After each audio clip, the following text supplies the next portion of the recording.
Welcome to the war room where the tribe is alive. We're shining the light and spreading the fight. From every nation, we're standing as one, debunking the lies till the work is done.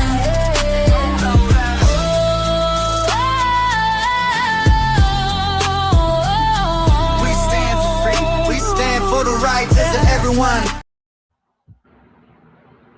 That's the Welcome to the War Room. It's one of my favorite songs right there. Here we go.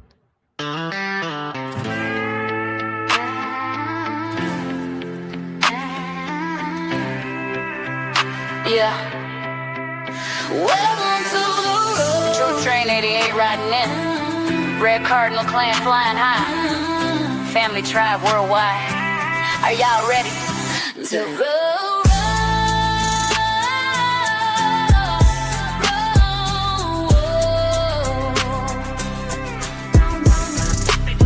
We're logging on. Intro starts to play, then the voices rise. Everyday stories, no disguise. We're breaking the chains, we're calling it out. Talking about freedom, debunking the lies. Sharing truths where all the people meet. From the social media to the crowded streets. We're dropping the seeds, the truth we plant, we grow. Our voices are stronger than we'll ever know. From gravel roads to World Wide Web, always online. We're roaring together with our hearts aligned. Welcome to the war room where the tribe is alive. We're shining the light and spreading the fight. From every nation, we're standing as one, debunking the lies till the work is done.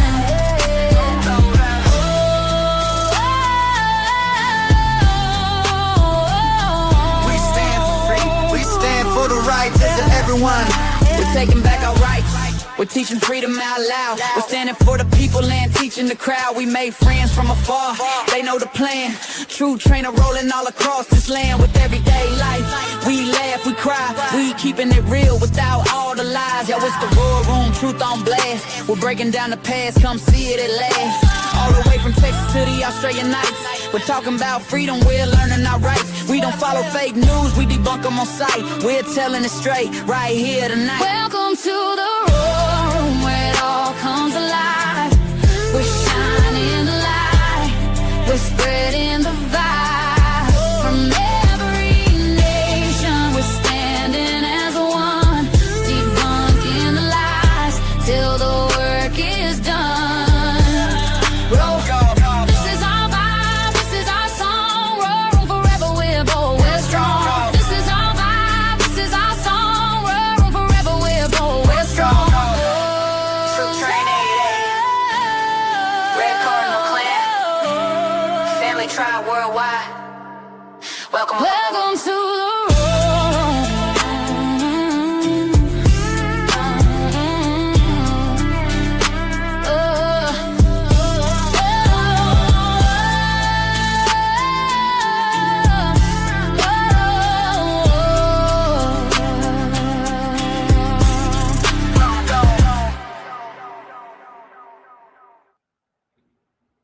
Welcome to the War Room. The tribe is alive. And we're spreading the light. I want to welcome everybody back to the War Room.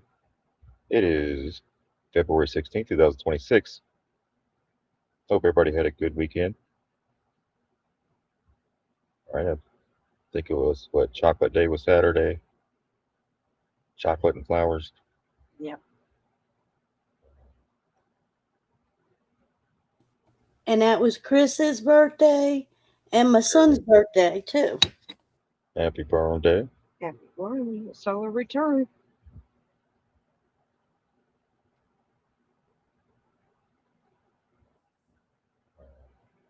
Up today we had the Godfather pass today, Robert Duvall, star of the Godfather.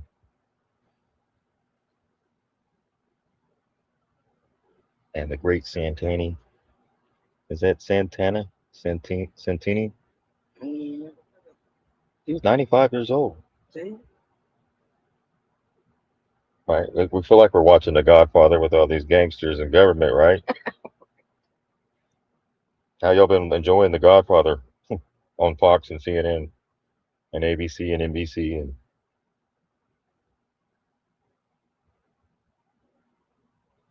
yeah. I'm glad I'm out of that mess. Right. I really am. If I was still addicted to that kind of TV, I'd be yelling at it definitely. The thing with the photo with the lights with all of us, that's what comes out when you share it on Facebook and Twitter. Oh yeah. You like that? All future wars will go through Israel, Lindsey Graham says. Oh yeah. Freaking gay for war. What you talking about? Look, man, we got to do it. Says Lindsey Graham said so.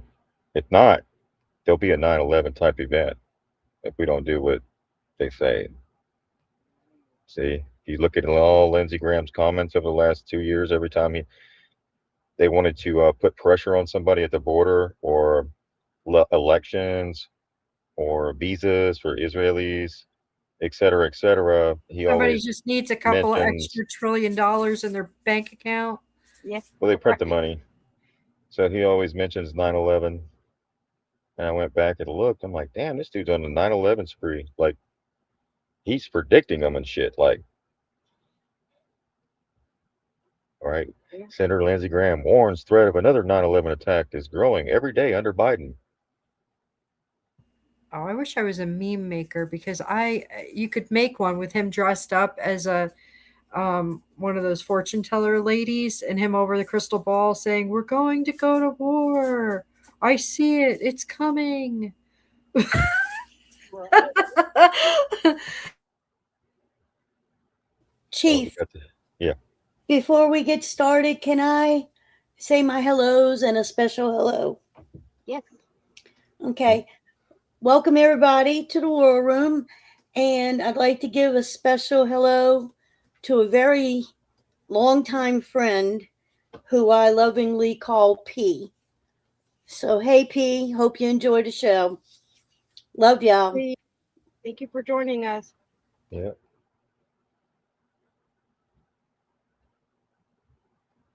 This is Mickey's, it's kind of like Mickey's AA meetings. This is our AA meeting. But yeah, welcome to the show, P. Mickey's an amazing person, and you are extremely lucky to have an individual like her in your life. I tell you that. Oh, thank you, Chief. Don't make me cry now. Uh, Her name's Karen. I call her P because we were partners at a game site we used to play at. We played in Yahtzee tourneys and we were always partners. So I'm P to her and she's P to me. Oh, that's awesome. well, as long as neither one of you pee on each other, it'll be good.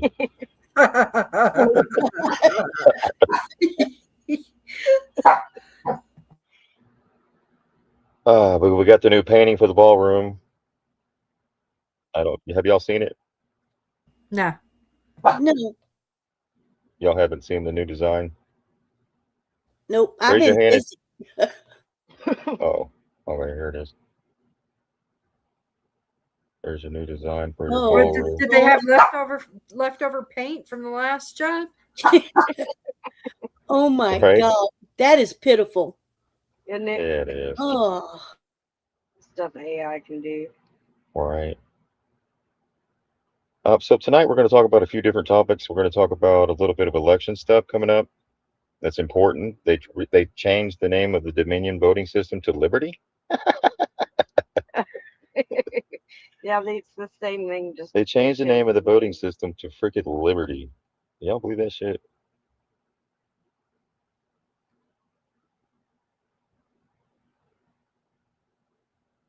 Yeah, that's let me pick a different setup here.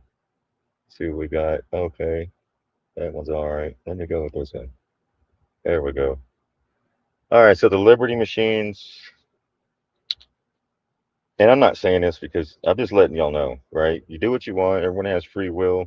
Local action is where it's at, not the whole federal bullshit, right? So, Liberty machines are not to be trusted or used. They're formerly Dominion, right? Then we got the article right here. What's next for Liberty?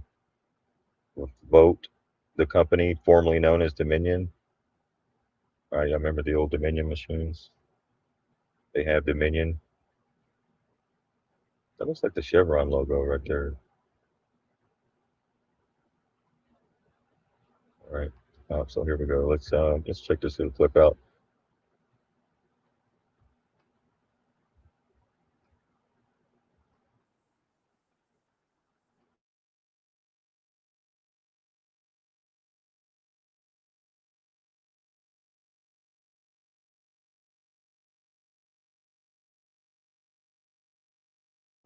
I can't hear him.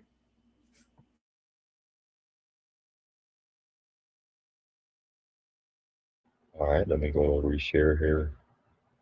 Share screen. I probably shared. There we go. Thank you, Nadine. Yep.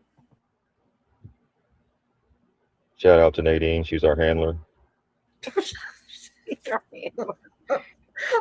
If anything, I need a nanny. Well, I can't have another nanny because my nanny was awesome. I need another nurse. Yeah, we need to get with the Epstein folks and see if we can't clone your ass. Well, all we need is some skin cells. I need you to submit some shit. We'll send you a 23andMe package. Just mail it back, okay? Oh, gee whiz. Maybe I'll have a little bit of Bud DNA on it, right, Bud? Put Yeah. Bud's DNA on there. Yeah, that'd be funny, wouldn't it? Oh my Like, goodness. Nadine, the hell is this? That is a Ruff, big ass. ruff, ruff, ruff. Okay, so we need to talk about something really quick. All right. This is something everybody is going to need to participate in because unfortunately it's a big ask, but it's important. I've heard people talking recently about Executive Order 14248, which Trump signed last year. It sets a lot of new rules and precedents for how contests are conducted, but it says that states have to be in compliance with their contest machines, otherwise they will not receive funding for said contests. And of course, the people that are instantly considered in compliance with this is Liberty. Liberty was formerly Dominion, and they were purchased by a MAGA Trump humper. So now people are going to be encouraged to use Liberty. Some people are saying that any state that is not in compliance or using Liberty, their contest is going to be deemed illegitimate. It just means that they will be drastically reduced in their funding, which is going to hinder the process. But this still does not change the fact that none of us should be trusting Liberty as far as we can fucking throw them. Unfortunately, they were used in half of the states in 2024. Here is every state in the US that used them in 2024, back when they were still called Dominion. If you live in one of these states, you need to call your senators and your representatives, and you need to call your fucking governor and tell them to not use these machines. We need to raise a massive stink about this because they are already trying to compromise things from within. And if a MAGA Trump humper now owning the company for contests that are conducted in half of the states is not already a bullshit conflict of interest, I don't know what is. Everyone needs to call their officials and demand that they do not use these machines. All right, here we go again, right?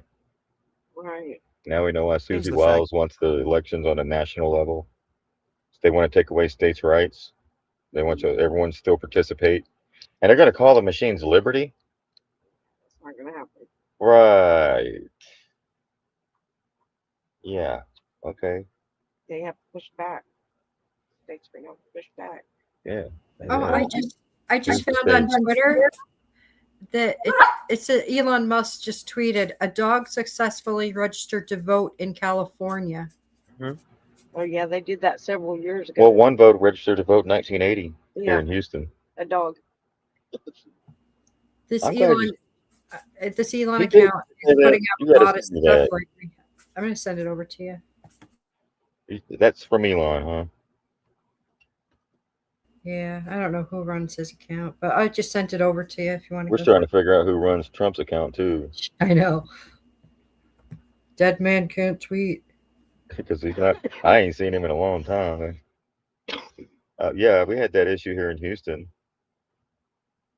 right? Look at that. story concerning the voter registration laws and how easily they can be skirted. Raises a question of just how many illegal votes may be cast next week. Well, it's a dog-eat-dog world out there, and a lot of dogs would probably like to vote. In fact, one dog did have a valid voter's registration card. That is until today. Mrs. R.P. Blackmeyer of Tomball has a beautiful 200-pound female mastiff named Minnie Rob. To demonstrate how easily fraudulent voter registration cards can be obtained, Mrs. Blackmeyer and her husband put their dog's name on a registration coupon, which they clipped out of a newspaper, and then had the dog make an X on it. The Blackmeyers mailed it in. Lo and behold, a few days later, back came a voter registration card in the name of Minnie Rob Blackmeyer. The Damn, dog was a registered voter. I'm going to get my 3 dogs registered. Mrs. Blackmeyer and I took Minnie Rob to see tax assessor collector Carl Smith, who was not at all amused, mainly because Mrs. Blackmeyer had also sent letters to both U.S. senators from Texas, to the Federal Election Commission, and had notified me. Smith says it's a third-degree felony to falsify an application for a voter's registration, and he threatened to take the Blackmeyers before a grand jury for registering their dog. Does the person that signs it and the person that witnesses, are they both guilty? Well, now, I'm not the, I'm not the lawyer in the case. I know, I'm just but you wrote the law. You said I certainly helped in writing it because at that time. What penalty do you think they're going to give the dog? Meanwhile, Minnie Rob, who hadn't said a word through all this, waited in the car, afraid she might be going to jail. Meantime, her voter registration card was canceled. Well, I learned from Carl Smith that the U.S. Supreme Court is responsible for making it so easy to register to vote. My old friend Carl was a little upset with me over this, but Mrs. Blackmeyer did make her point. Easy voter registration makes it easy to stuff the ballot box.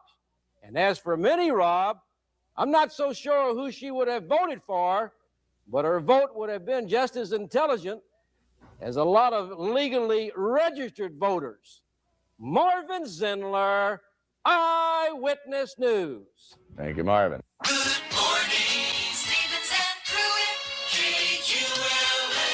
You know, after being chased around by guys like me. That was a Houston Oilers. This must have been in the 70s, early 80s. 80s. Is that it? Yeah. Let me think. Let's see. 70s or 80s. Shit, I don't even know. I know that was a long time ago. It was during the Oilers in the early 80s. Yeah. Dogs registering to vote. Yeah, they were doing that back then. So Yeah. it's nothing new, right? Nothing new under the sun. So we got these states right here. We're going to be having the Liberty. Is your state on there? We got Alaska, Arizona, California, Colorado, Florida, Georgia, Illinois, Iowa, Kansas, Louisiana, Massachusetts, Michigan, Minnesota, Missouri, Nevada, New Hampshire, New Jersey, New Mexico, New York, Ohio, Pennsylvania, Tennessee, Virginia, Washington, and Wisconsin. Red and blue states. But, there's no such thing as a red or blue state, but whatever. So we go back to Frontier 1.0 voting system submitted, BVSG 2.0 certification on November 25th, 2025, when everybody was worried about Thanksgiving and stuff like that. They were worried about the elections. They were focused on the elections, right?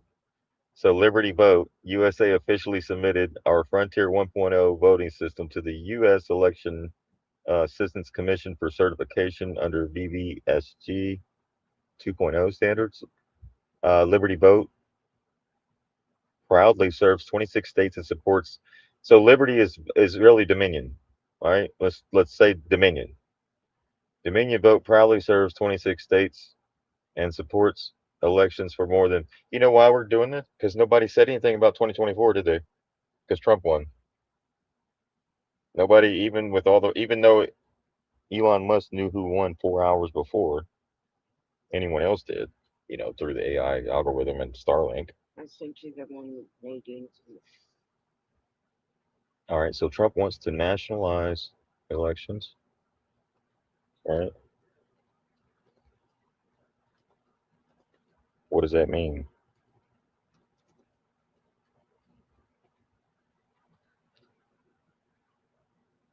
What does that mean? Does anybody know? Trump wants Republicans to nationalize the 2026 midterms. Can they really do that? This was 2 weeks ago. Of course, I caught it, but it's coming full circle, right? Keep in mind, Dominion, Liberty, vote machines, whatever you want to call it. 26 states, nationalized voting, and bypassing. So Trump threatens to order election reforms by passing Congress. Of course, gave him all the power to do whatever he can wants. This is what happens when everybody ends up blackmailed. And Trump wants Republicans to nationalize the 2026 midterm elections. Can they really do that? President Trump told a conservative podcaster this week that he wants, and now this is coming from the ICE lady, Susie Wiles. Remember, she told us that she was going to get in Trump's ear about making this happen. That would be the next thing. And then sure enough, he comes right out and says this as if it was his idea. It's not his idea. All right. President Trump told a conservative podcaster this week that he wants Republicans to take over the voting in 15 states in order to nationalize the 2026 midterm elections, raising concerns that he may try to defy the Constitution and intervene in ways that would benefit his party. The Republicans should say, "We want to take over." Trump declared in an interview with Dan Bongino, his former deputy FBI director who didn't do shit on Monday, we should take over the voting in at least 15 places. The Republicans ought to nationalize the voting. The president did not explain what he meant by nationalize the voting, nor did he say which states he had in mind, but he went on to claim that it was necessary for the GOP to seize control because people were brought to our country to vote, and they vote illegally. Well, why do people want to come here to vote? Oh man, I can't wait to get to America. I get to vote. It's like being on Star Search, for real. Actually, so doesn't that screw with the electors? I mean, if they screw with the electors anyway, but they want us to believe that it's the illegals and immigrants interfering in elections when it's them. It's just projection. You got to just blame the poor person, right? Coming across the border, right? They're just coming here just to vote, guys. They're going to be right back across the other side of the border not long. They're not going to stick around to pay, $4,000 for a mortgage or rent or anything of that nature, right? Think about all the shit that we have to pay out the ass, the taxes, and you think people really are flying to America to get here because it's like that we're better off? no, they're a lot smarter than that. The people from other countries. Oh, right. So, do they really think our vote counts anyway? Right. Well, it will under the new Liberty vote machine. Wink, wink. I mean, Dominion. I'm sorry, it's Dominion, or is it? Either way, Liberty Dominion voting machines are going to be on the up and up. I promise you guys. Look, historically speaking, yeah, dude, the Republicans are definitely not going to win the midterms, right? Which, historically speaking, when there's a Republican president, the Democrats always win the midterms, and when there's a Democrat president, the Republicans always win the midterms. So if the Republicans win this midterm, then we know something's not right. But either way, it doesn't matter. It's a uniparty. It's an illusion, right? Like a unibrow.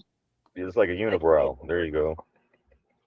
And every now and then on election day, they try to shave down the middle of their eyebrows so that to make us believe that they're two different parties, that they're two different eyebrows, when they're definitely unibrows, like you said, Mickey. So all of Trump's allegations is widespread, and nothing's been done. It's like crazy. It's like their answer is always a voting system, right? And then they changed the name of the Dominion voting system to Liberty, right? So, right, it's always the opposite. It's like the Patriot Act.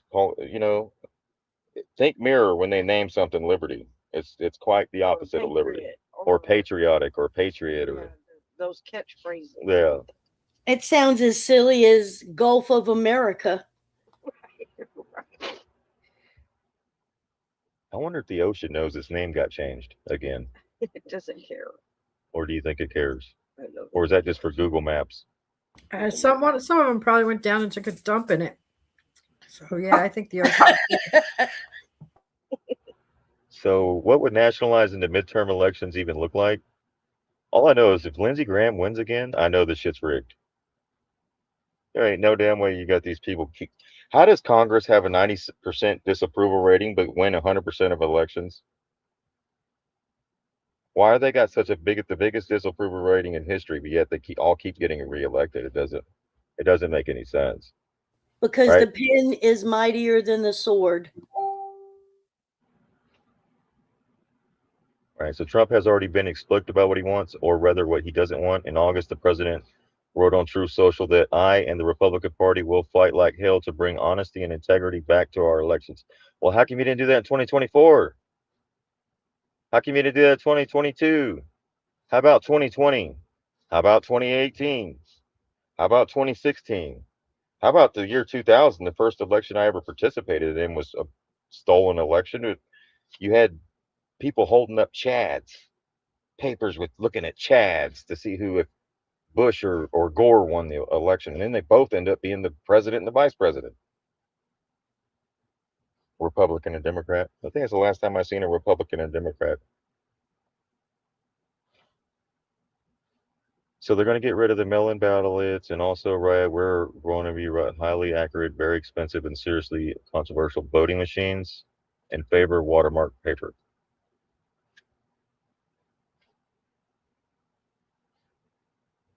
Trump then vowed to sign an executive order to that effect. For the record of only about 4 of every 10 million mail-in votes is found to be fraudulent. The vast majority of Americans use paper ballots already, and voting machines are faster, cheaper, and more accurate. Right. So they're saving money by using the voting machines. The paper just costs too much. I thought he said he wanted to go to paper. It doesn't matter. They're talking about saving money, and then you vote for them, and then both parties send money to Israel. They're more expensive than paper. They're talking about saving money on paper, but they send billions to other countries as soon as you elect them. Make it make sense. So the money we save on ballots, we're going to take that money and send it overseas. Right? So what do you mean saving money? Like, give me a break. You just didn't increase the defense budget. I think they're doing IQ. It's to save the trees.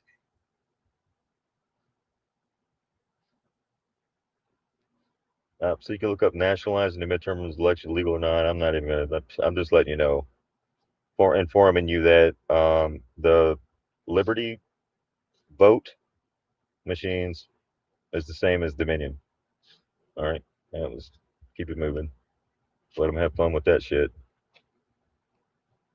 Hey, you're not voting your way out of this. I hope everybody knows that, right? You're not gonna vote. We're not voting our way out.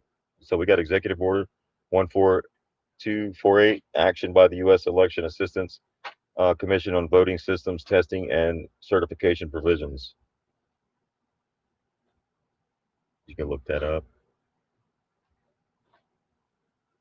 Just pulling up the.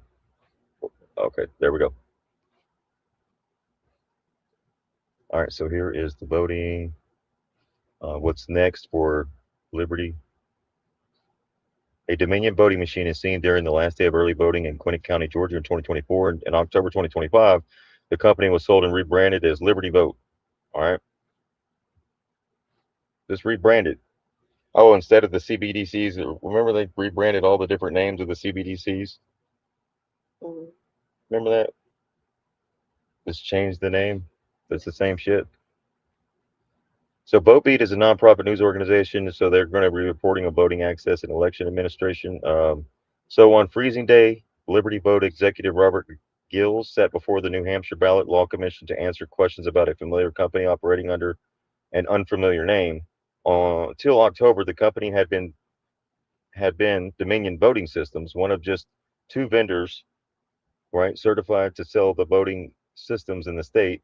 Then it was sold to a former election official named Scott Leyendecker and rebranded as Liberty Vote.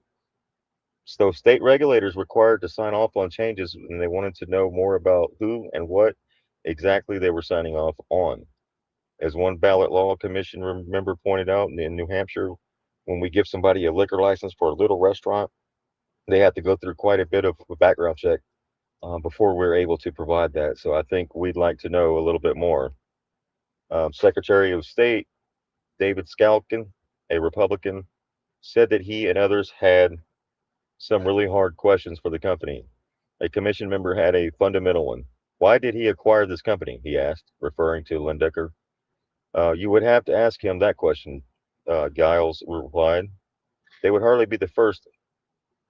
Election officials have been wrestling with that question since the announcement that Lindecker, who previously had founded a major electronic poll book company, had purchased Dominion.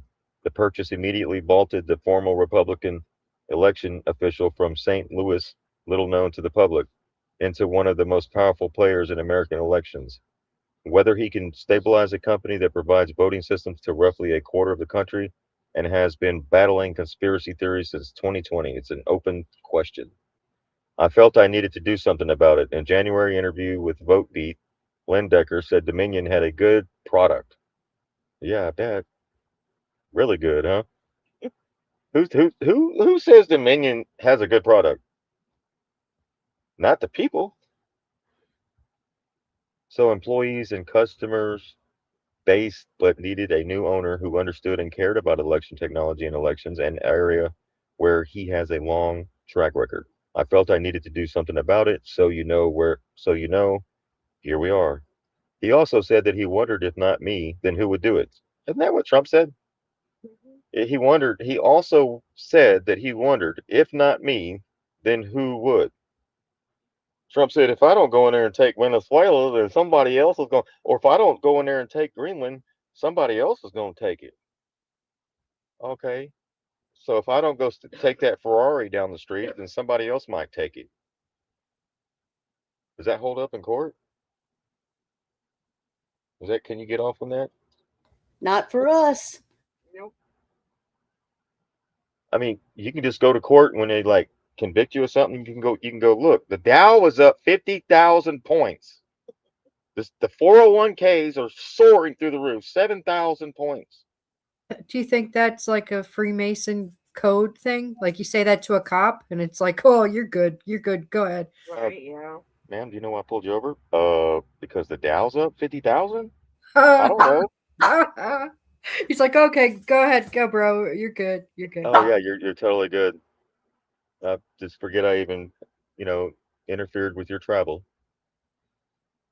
So here we have a Republican grabbed a hold of the Dominion systems, and he's going to be a good little boy.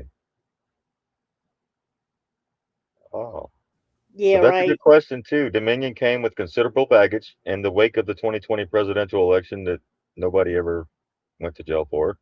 President Donald Trump and his allies alleged Dominion systems deleted or switched votes, but no evidence emerged to support that. So the claims were repeatedly debunked, including by Republican officials. Fox News, Newsmax, and former Trump lawyer Rudy Giuliani settled defamation claims brought by the company in Fox News case for $787 million. They got paid. They got paid $787 million for.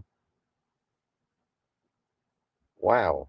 So with the false allegations hurt business, the company said, in some places canceled or rescinded contracts or selected other vendors. In 2023, after the Fox settlement, Dominion's former CEO told Time that the allegations had basically put us into a death spiral and said customer had described it as the most demonized brand in the United States.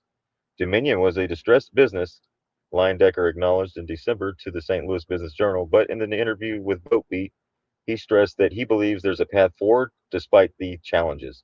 Can we turn this around? And I believe that we can, he said, adding that he received a lot of encouragement from election officials. There are big challenges as well as signs Trump administration officials continue to focus on election equipment in general and Dominion specifically. Since returning to the White House, Trump has continued to rage against the voting machines. In addition, officials reportedly contacted local officials in Colorado and Missouri, unsuccessfully asking to examine Dominion equipment used in the 2020 election. The Office of the Director of National Intelligence took custody of the voting equipment in Puerto Rico last year. Oh, what did Bad Bunny fly those in when he came for the Super Bowl halftime show, or what? So the voting equipment was in Puerto Rico, and the White House has said The U.S. Department of Homeland Security is expected to deliver a report on the cybersecurity of voting systems. Leindecker said Liberty Vote has /Dominion has not directly heard from officials with the Departments of Justice or Homeland Security regarding the planned cybersecurity report or any request to review the company's equipment. Oh, okay. So no, they're not going to review the equipment or nothing. Is that what Homeland Security said? Out of Tel Aviv, Israel? I mean, sorry. That's the same. This is Department of, yeah, Tel Aviv, right? Tel Aviv. Yeah. DHS. Man, I think we're like, how many times you got to touch a stove? Right? How many times you got to touch the stove? Like, some people voted for Trump 10 times. Some people voted for Kamala 20 times. How is that possible? Right? Like, what changed? Nothing. The agenda's still full speed ahead. Agenda 2030. All wars will go through Israel. That's not my opinion. That is what Lindsey Graham, the senator out of South Carolina, the warmonger, has said. All future wars are going to go through Israel. So can't vote out that, can you? Wait a minute, they already were, weren't they? Right. Oh, here's your black hat. Somebody said black hat in chat. There you go. There's your black hat. There's the MAGA. There's the MAGA movement. MAGA black hat. Lord. Lord have mercy. I don't even want to see this man. Well, he's a senator in South Carolina. This is a red-blooded, this is a patriot right here. He's a South Carolinian. No, he's not. No, he's not. Guess where he's at? Where? Anybody want to know? Just take a guess where he's located at right now. Where do you think he's at? Israel? Please don't tell me Nebraska. Israel, Nebraska. Yeah, Tel Aviv. You can see it on the wall behind him. So your senator's in another country. Why is that? Why is this U.S. senator hanging out in Israel? Better question is, why don't they just keep him? Yeah, why don't you keep his ass? I agree. Let's second that. Let's put that. Let's write a bill. If you go over there, you can't come back. That's it. You can't serve two masters, sir. Are you serving your community? I went and looked up his community where he serves, him and Scott. They got a lot of money. They're like they average about $70,000 in that area. So poverty level isn't that high as most of Americans, some towns and cities. So they really serve an area with a lot of money. A lot of veterans are in those, Gulf War veterans, stuff like that. Iraq War veterans are kind of all in South Carolina. So he's got a lot of veterans around in his area, but here he is. You ready? Yes, thank you. Thumbs up from everyone, okay? Well, I'm Senator Lindsey Graham from South Carolina. I'm back. We come here every 2 weeks where I need to or not. So why did I come this time? To put a fine point of where we're at as a world regarding the Iranian regime. The Iranian Ayatollah and his murderous regime are at their weakest point since 1979. Their economy is in shambles. Their military has been degraded. There are people in the streets, Iranian people in the streets demanding an end to oppression. All these forces are coming together. Why am I playing this? Because this is the direction that MAGA is going. The new MAGA, not the old MAGA. It's the new MAGA going into war, right? War phase. Regime change. The moment. If this regime falls in the coming weeks or months, two things will attribute. You see, he scratched his head Narrative. at the same time. October 7th. Without October 7th, I did not believe this regime would be as weak as it is today. What happened on October 7th was horrible, it was horrific, and it will be part of the Israeli. Yeah, it was an inside job. The people of Israel's history, as long as they're the people of Israel. But your determination out of the ashes of October 7th to give new meaning to never again to go on the offensive to weaken the Iranian regime and their proxies is paying dividends. The response of Israel after October 7th to make sure never again was credible has led to the weakest regime in Iran since 1979. The second event, the rise of the people. The people in Iran have gone to the streets without weapons. Maybe 30,000 more have been killed to demand an end to their oppression. These two events, the bravery of the people of Iran who are saying, I've had it, I won't change, and the response of Israel to October 7th have led to the potential demise of the Ayatollah. I can't think of a more satisfying event for me personally than see the good people of Iran to be able to get their country back, to live in a place where they didn't have to worry about their daughter being murdered because she didn't wear the headscarf right on a bus, being able to be part of the world, not isolated from the world, being able to embrace the light, not be overshadowed by the darkness. I look forward to the day when Israel no longer has to fear a nuclear weapon being developed by the Iranian regime. The best answer to all the problems created.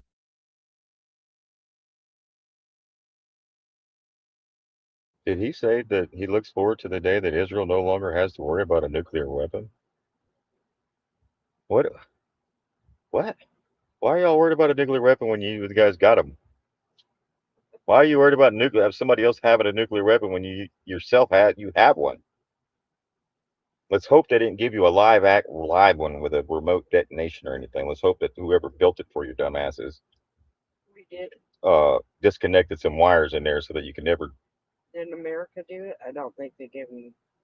I think they were smart enough not to do that. Be part of the world, not isolated from the world, being able to embrace the light, not be overshadowed by the darkness. I look forward to the day when Israel no longer has to fear a nuclear weapon being developed. Why are they fearing nuclear weapons? I don't get it. What's the deal? So we got to go bomb everybody and do regime changes because somebody allegedly has a nuclear weapon that hasn't attacked another country since the 1700s? You know, Iran hasn't attacked any other country since the 1700s. Do you know Iran? You know the Iranians? You know how much they pay for gas? 40 cents a gallon. The water's more expensive than the gas. Right? Right. So then we go back. We only bomb countries who refuse to utilize the Rothschild banking system. That's what's going on. And if you don't, then you get the 9/11 threats from Lindsey Graham. And I'm sure I'm scared of for America. It could be another attack if you don't do what the hell we say. Right? Mr. 9/11 predictions, like left and right. There we go.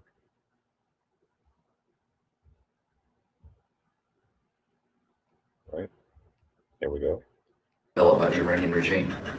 Why am I playing this? Because this is where the direction that the whole once all this Epstein the narrative, right? Once all this Epstein dust settles and stuff, couple weeks, however long, buckle up, right? Whether it be real or not, they may pull out. Lindsey Graham may get dissed in this movement. But right now, he still thinks there's a chance that they can go do regime change in another country. And he's going to use our sons and daughters to do that. I say the politicians, if y'all want war, sign up your family, your kids, your nephews and nieces and your kids, your daughters, or whoever. Put your kids, send them to the recruiter's office. You got the Marine Corps, you got Navy, you got Air Force, Army. All politicians' kids should have to join if the politician decides to go along with the war. I think they should have to join.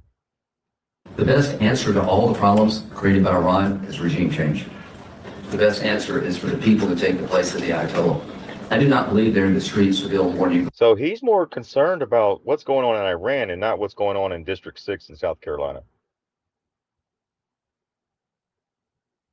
Why is that? Did y'all vote for this dude is like he's acting like he's a prime minister of a country. He's a senator. What's he doing in another country? Taking orders from prime minister of another country. And then jumping on the microphone and telling us in our military that we have to go do all this shit. Regime change.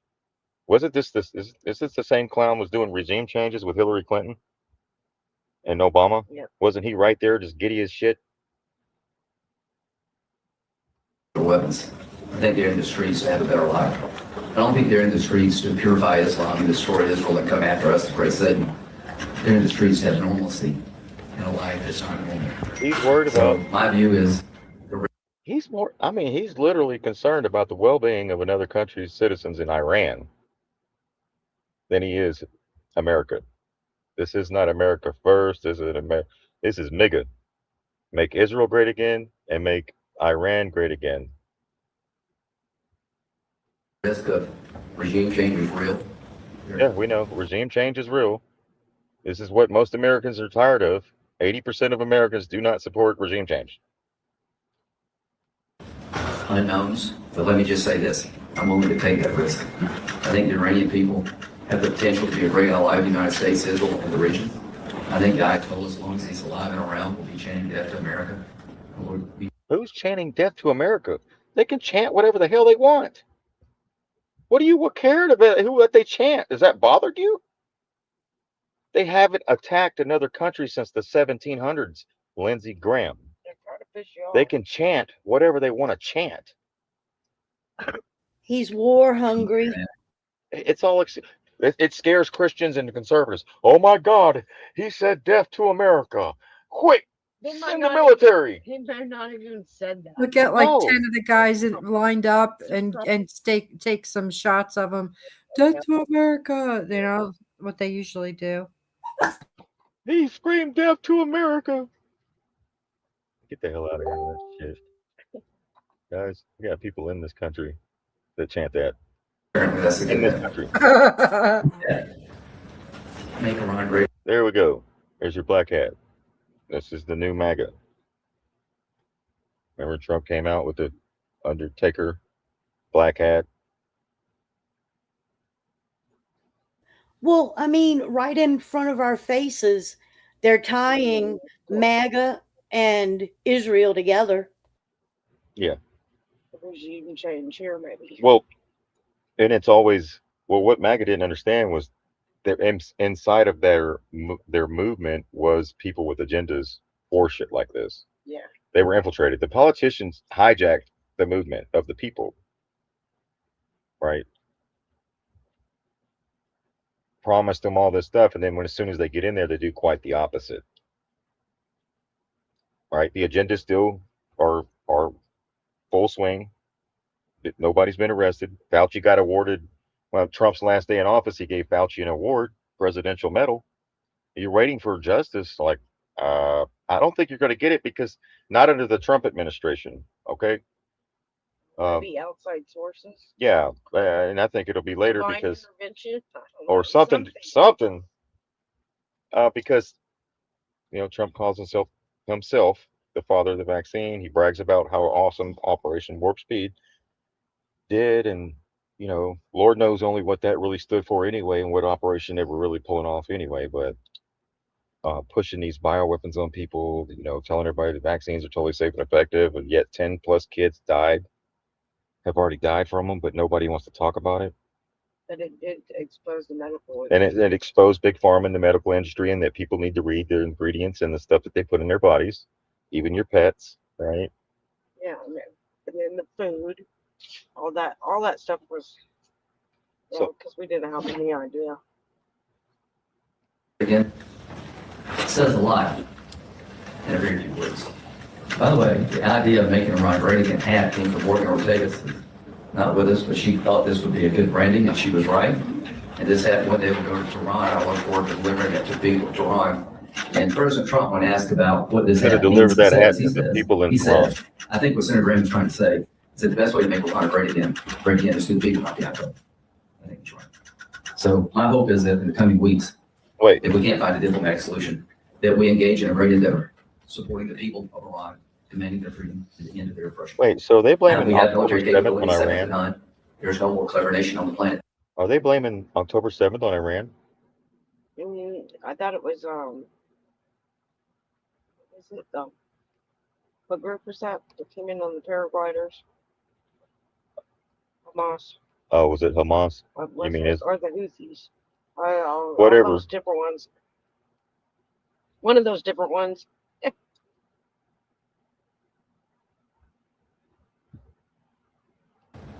things right. Best way to make America great again is to the people, not to the out. I think. So my hope is that in the coming weeks, okay, if we can't find a diplomatic solution, okay, that we engage in a great endeavor. What is that? The people of Iran demanding their freedom and the end of their oppression. Wow, we're oppressed. Well, they said that We want our freedom here in America too, dumbass. I think there's going to be a World War III scenario. They said that we're going to see something in the skies, and they don't think it's going to be aliens. So it'll be something else. So I think that might be. So Lindsey Graham is fighting for their freedom and oppression, folks. Another country in Iran. He cares so much about a freedom and oppression that he's willing to go overseas and free people he's never even seen or met Maybe before. he's going to go over there and not come back. I hope so. I hope you're front lines, Lindsey. Maybe I think he you is should go Iranian. front lines. Go ahead and get your National Guard equipment on, your helmet and all that shit. Go ahead and get over Maybe there. they're sending him to Iranian. Wasn't he the one that took pictures of the Taliban? Oh, yeah. Yeah. Him and No Name McCain. Yes. This is No Name McCain's girlfriend. You said that right. So he's fighting for freedom and oppression. But yet, what about here?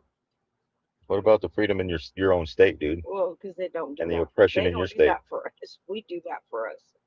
No, I'm just saying, like, he's a freedom fighter. Then what the hell are you doing it overseas for? Do it here.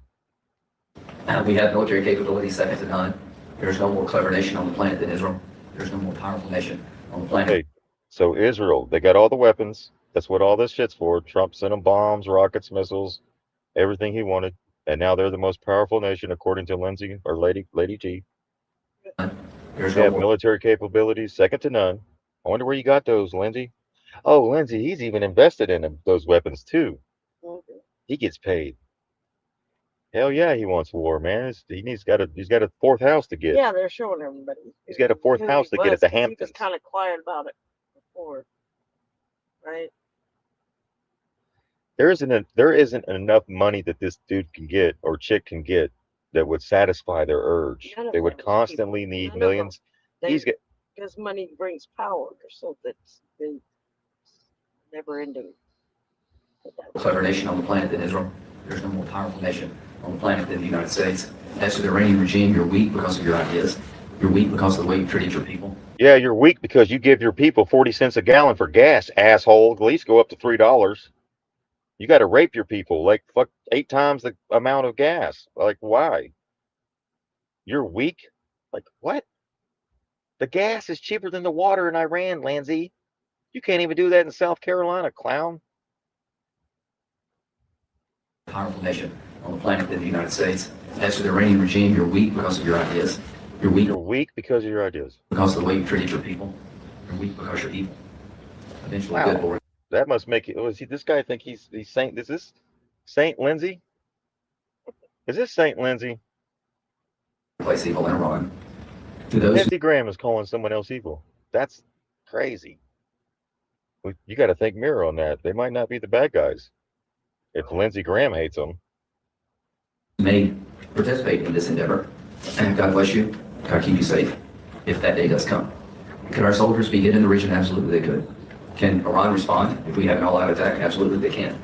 I think the risk associated with that is far less than the risk associated with blinking and pulling the plug and not helping the people as you promised. We told them to go back in the street, keep protesting, help us on the way. We have to be good to our word. So this trip is a special trip for me. It's putting a fine point on something I've been working on for over 2 years. I leave from here to go to the United Arab Emirates. BB wanted me to tell the press that he's amazed by the level of cooperation and the significance of the partnership of the United Arab Emirates with Israel. The NBC has done everything to ask and did some. That they've been a stalwart partner, a reliable partner under difficult circumstances. Now I'm going to go there tomorrow and acknowledge NBC's leadership and suggest that America improve its capability to defend the United Arab Emirates and the region. I will then go to Saudi Arabia. I believe that the Crown Prince still has the same vision for the region he did before October 7th. October 7th has taken its toll. all right. So he goes on. It's a 20-minute. I'm not going to put you through this, but the point of this, out of his own mouth, he says, all future wars will go through Israel. Lindsey Graham. So that's what the purpose of this video is. That's what it has been doing. And which what it has been doing, right? Good point, Miss Sheepdog. We'll share this in the comments there if you want to go review that. There's your receipt for old Lady G. All right. What do you think the probability is of getting these vaccines off the market? Do we have a chance? I don't think so under Trump. I really don't. Okay. I don't think with Trump we stand a chance. Yeah, I mean, he still thinks that it was like the best thing that ever happened because he was in charge of it. Yes, he saved the world. Yeah, exactly, which is just so stupid. What do you think the probability is of getting these vaccines off the market? Do we have a chance? I don't think so under Trump. I really don't. Okay. I don't think with Trump we stand a chance. Vaccines aren't coming off because he's so proud of what he did, and then he doesn't want to tarnish his legacy, folks. Okay. They're trying to write out a perfect script for this shit, right? He's going to be like the best president in a history of mankind, in the textbooks, whatever. Who knows, right? If he doesn't want to tarnish that legacy, you really want him to take down something that he was a part of? If the COVID-19 is true, then he will leave with his legacy. Yeah, he'll leave with his legacy. You have to cooperate with this. If that's true. If that's true, yeah. Which I believe that's the case. I sent you that video on Facebook one.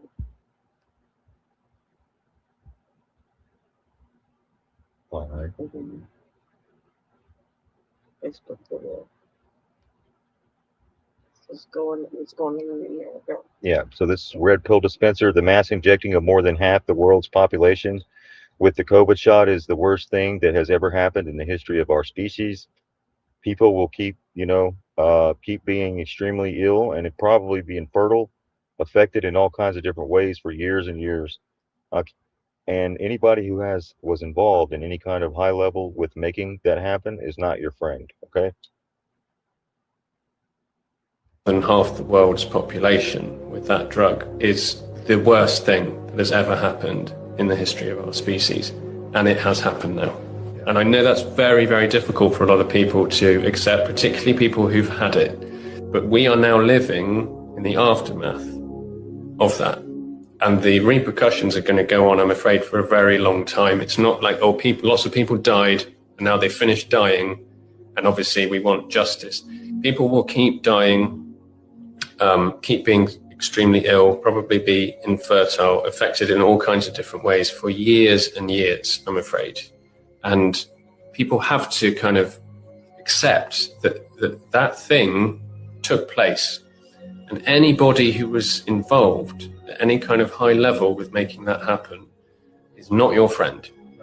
The mass injecting of more than half the world's population. Right, so multiple vaccines have done this to kids, children. This isn't just that shot it's alone, right? You have to go and look at all of them, right? And the effect. People are talking about birth rates, and these immigrants are coming in and they're having more kids than we are, and et cetera, et cetera. And my question to you is, why is that? Why is that? Why is it that we have more people in our families or in people we know that are sterile, right?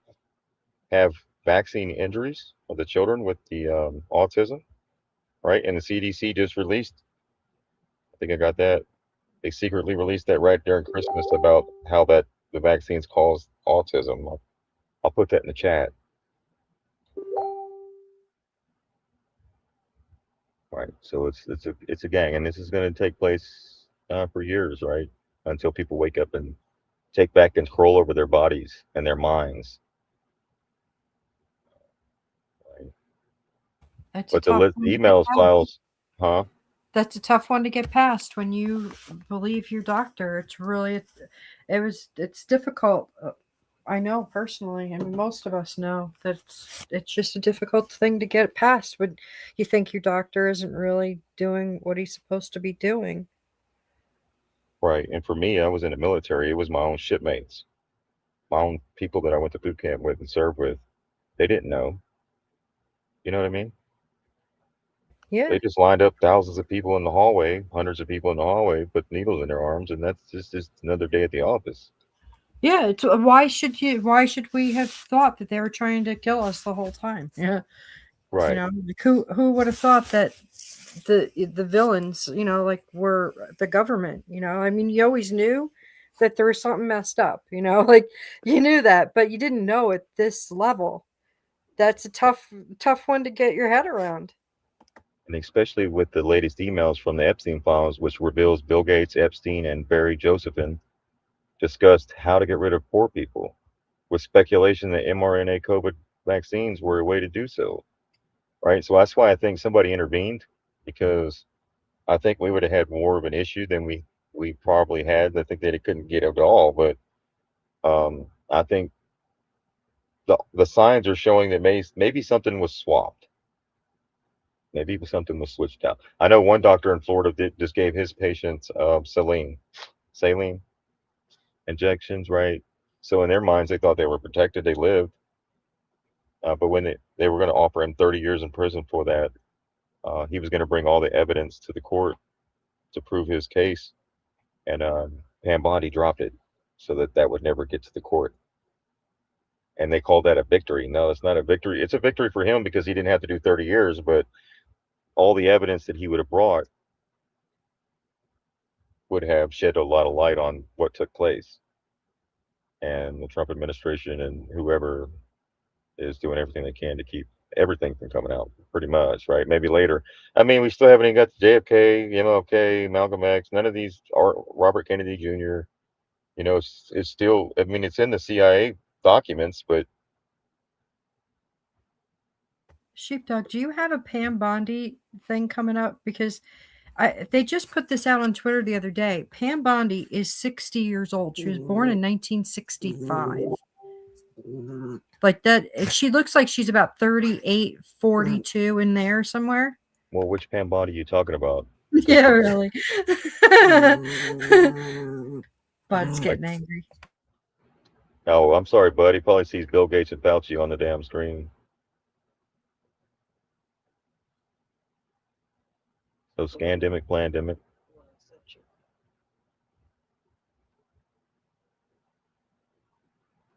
All right, let's go to that one. So preparing for pandemics. Hold on.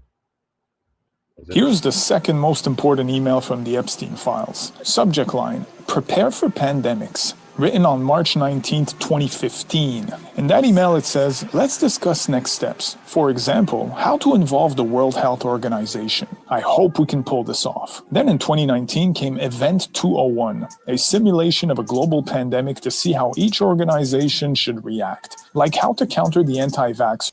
Right, everyone here should know what Event 201 is, right? It's on YouTube. You can go look it up. It was a simulation. Go type in Event 201. It happened October 2019, 6 months before the pandemic. They simulated a pandemic. And then they ran the same scenarios that I seen at Event 201 onto the media. And the spread of misinformation. That was sponsored by Bill Gates, by the way. And in early 2020, the COVID-19 pandemic happened, one of the biggest scams in modern history. Now, we know that Bill Gates and Epstein were close because in another email, Gates is asking Epstein to give him antibiotics to slip to his then-wife Melinda because he may have given her STDs that he caught on Epstein Island. Apparently, Jeffrey wrote an email to himself. What? And then they gave that guy the mandate to push vaccines on all of us. And to add insult to injury, we the people have to watch his ass walk freely and lecture us on climate change at the World Economic Forum. Now, this is not a moment for us to tell the people who didn't believe us, I told you so. It's a moment for all of us to come together and push back against these evil, deceptive, miserable rats. Gotta push back. Yeah. Gotta push back. All right, here we go. So here is, if you're not familiar with what we're talking about, Event 201, here is your YouTube page. I put Event 201, John Hopkins. You just put Event 201. I went over to playlist. You'll go to home right here, right? It'll be on home, but I'll go to playlist. The Event 201 videos are all right here. This is the global pandemic exercise. And here's 6 videos. This first one's 11 minutes, and then the next few are 56 minutes, 34 minutes, 37 minutes, 36 minutes, and 41 minutes. They went through each phase. But this was October 2019. October 18th, 2019 in New York. The World Economic Forum, Bill and Melinda Gates Foundation, John Hopkins.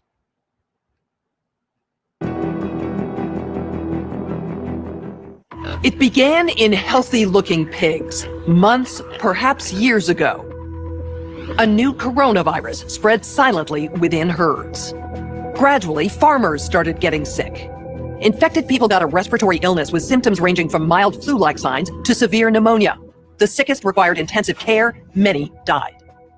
Experts agree unless it is quickly controlled, it could lead to a severe pandemic, an outbreak that circles the globe and affects people everywhere.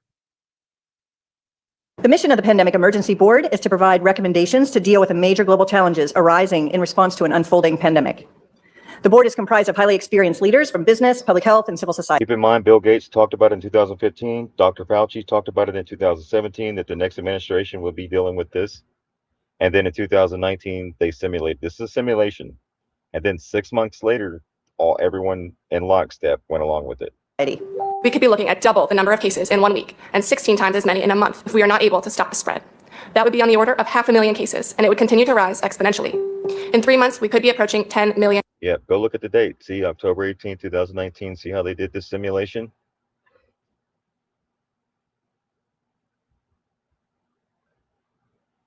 Put this down here. There we go. Cases. We're at the start. Keep in mind, this is still possible. Bill Gates is still on the world stage, folks. That's why we're talking about this. All right, I hope that everyone's awake. All right. What's looking like it will be a severe pandemic. Or waking up. And there are problems emerging that can only be solved by global business and governments working together. We have known about caps-like viruses in animals and people for decades, but have not been successful at developing a licensed vaccine. And sure, there are new technologies that may help, but it's going to be difficult. I am not optimistic about having a vaccine in time to be relevant during this pandemic. So the policy crisis in question for this board in this meeting is this. How should governments, business, and international organizations allocate and distribute pandemic antivirals and medical supplies to the people who need them most? What we've seen work very well in the HIV field is, in fact, procurement through the Global Fund. So having a centralized mechanism, so financially able to procure on behalf of affected countries is really critical. I think the second thing is it's going to be very important that for the business sector, for manufacturers of antivirals, that we have clarity around what the need is and where the need is and who are making the decisions. I think that given that the countries most affected are those that are low and middle income countries with unequal access to technology, to finances, the UN has a worldwide footprint, universally recognized, and universal membership. A global stockpile would certainly help ensure more rational and strategic allocation, but the reality is that we don't have the logistics capability, even within the UN, to bring that together in one place and run it. So this is where I think a collaboration between the international organizations like the World Health Organization and the private sector, which runs these supply chains for many purposes every day, understand where the supplies are, make smart decisions about how to allocate them to the people who need them in the places that need them the most, and then work with the industry to move those supplies from where they are today to where they need to be. Just to underscore the point that cooperation among supply chain providers or businesses that have huge supply chains can add a lot of efficiency to the whole process. The question is, can you, through this international mechanism, really promote commitments to doing this as quickly as possible and give people a sense that actually if they contribute more, that they will have a better chance of protecting their own populations and their country's security and health? So to be completely clear, most of this production would already be committed in contracts. Yes. It is almost unheard of that people are producing product without having a forward commitment for the consumption of that product. So the first thing that needs to be done, because this is not something that countries currently control, and these countries are going to bring about emergency situations and co-opt an existing supply chain. Y'all notice they have the banks here? China CDC, ANZ Bank Group. What the hell's a bank got to do with the damn pandemic? Oh, they got to fund it. I think it's not likely. I agree that countries are not going to buy military. Countermeasure to put into a global supply without retaining a large portion of it for themselves. Public health agencies have issued travel advisories, while some countries have banned travel from the worst. So this is the stuff that they aired. This is the same exact narrative, right? This was all pre-recorded, and then the media grabbed this and they all did their own little reporting, just like affected areas. This ain't even a real news report. It's just simulating it. Public health agencies have issued travel advisories, while some countries have banned travel from the worst affected areas. As a result, the travel sector is taking a huge hit. Travel bookings are down 45%, and many flights have been canceled. A ripple effect is racing through the service sector. Governments that rely on travel and tourism as a large part of their economies are being hit particularly hard. How should national leaders, businesses, and international organizations balance the risk of worsening disease that would be caused by the continued movement of people around the world against the risks of profound economic consequence of travel and trade bans? If there's some sense that there's a UN institution that can do all of this, Another world then thing. I worry we're suffering from a delusional disorder on the power of the UN. It's really important to get those industries and their trade associations and an efficient leadership established, which is decentralized, but has a collective responsibility and accountability. Countries are reacting in different ways as to how best to manage the overwhelming amounts of dis and misinformation circulating over the internet. Oh, really? In some cases, limited internet shutdowns are being implemented to... Did y'all hear that? They were already worried about dis and misinformation. Like, you mean people warning their neighbors, hey, watch out? Would that be disinformation? I mean, what? Countries are reacting in different ways as to how best to manage the overwhelming amounts of dis and misinformation circulating over the internet. Right. In some cases, limited internet shutdowns are being implemented to quell panic. All right. How much control of information should there be, and by whom? And how can false information be effectively challenged? And what if that false information is coming from companies or from governments? I think it's very important that we make sure that there is concise communication with all healthcare facilities where these patients are being treated so that there isn't mass panic. We're at a moment where the social media platforms have to step forward and recognize the moment to assert that they're a technology platform and not a broadcaster is over. They, in fact, have to be a participant in broadcasting accurate information and partnering with the scientific and health communities to counterweight, if not flood the zone of accurate information, because to try to put the genie back in the bottle of the misinformation and disinformation is nigh impossible. One thing we haven't spoken about, and I'm wondering whether it's time to talk about this, is a step up from the part of the governments on enforcement actions against fake news. I personally do not believe that trying to shut things down in terms of information is either practical or desirable. And we do have, I think, a couple of strategies that are available to us, one of which is the flood strategy, second of which is relying and informing and equipping trusted sources of information with the facts so they can then pass that on. But we also need to actually think about a technological answer to this. The outcome of the CAPS pandemic in Event 201 was catastrophic. 65 million people died in the first 18 months. The outbreak was small at first and initially seemed controllable, but then it started spreading in densely crowded and impoverished neighborhoods of megacities. From that point on, the spread of the disease was explosive. Within 6 months, cases were occurring in nearly every country. The global economy was in a free fall. The GDP down 11%. Stock markets around the world plummeted between 20 and 40% and headed into a downward cycle of fear and low expectation. Businesses were not borrowing, banks were not lending. Everyone was just hoping to hunker down and weather the storm. Economists say the economic turmoil caused by such a pandemic will last for years, perhaps a decade. The societal impacts, the loss of faith in government, the distrust of news. You can trust her. She looks like your grandmother, right? This is how they use these actors, right? You can trust me. I'm an old man.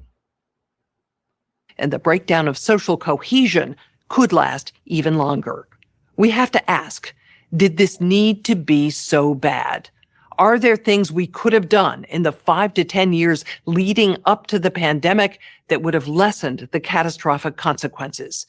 We believe the answer is yes. So are we as a global community now finally ready to do the hard work needed to prepare for the next pandemic? Jab me, daddy, jab me. I'm ready. Please, I'm just line it up. Put me in fear. Tell me I'm sick on TV and I'll run down there and get it. But I need it to be free and at least give me a hamburger and some french fries like de Blasio, please. And I want some ketchup.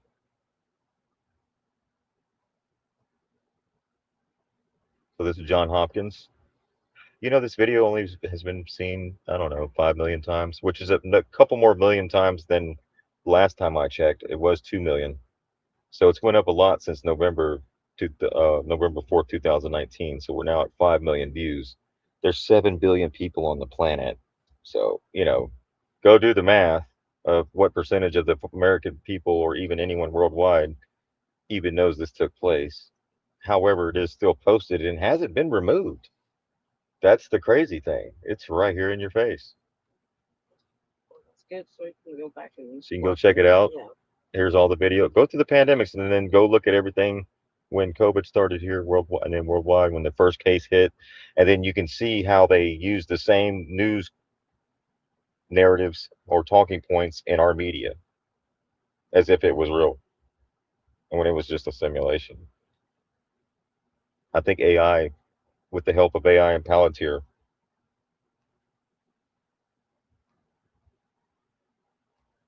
all right, machine learning had that a little piece.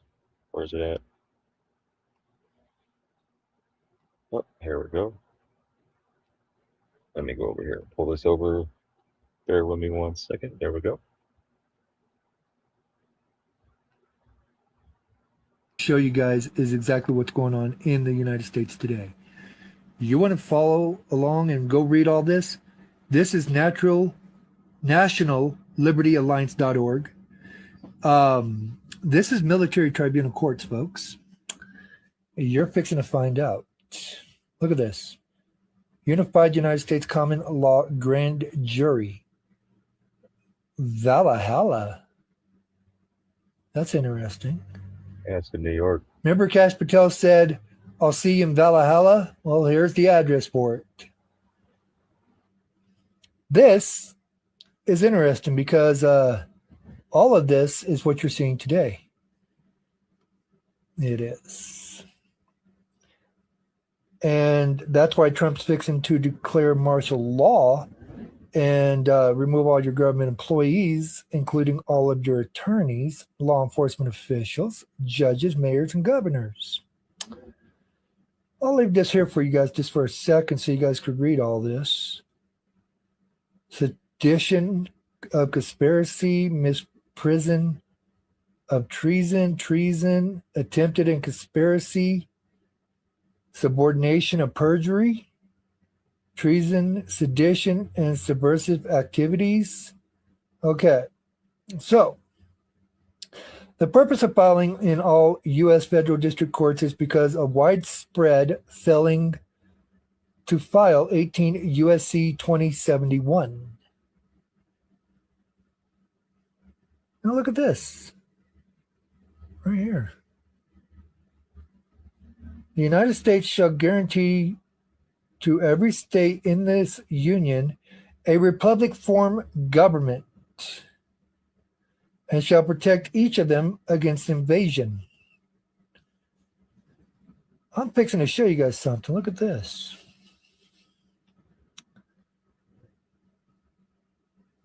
All these people were served. Every single one of them. State militias, Joint Chiefs of Staff, U.S. Marshals, federal special agents, all county sheriffs, governors, all 50 states, senators, all 50, assemblymen of all 50 states, United States senators, United States Congress members, all state courts, and they have refused to uphold the law. Oh shit, served all news medias. Under penalty of law, editor is to report or print a copy for the people. Failure to do so will consider aiding and abetting the enemy. Oh wow, this document is not for interpretation by bar attorneys. That means that they're going to get rid of all your bar attorneys, folks. Oh, look at this. These are your common law grand jury courts in your states. All 50 of them. Look at that.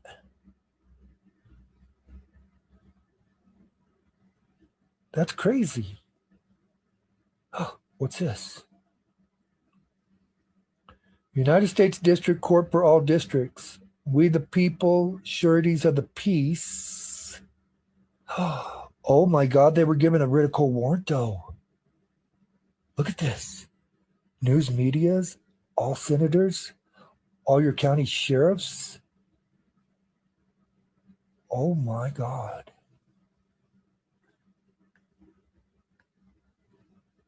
Holy shit.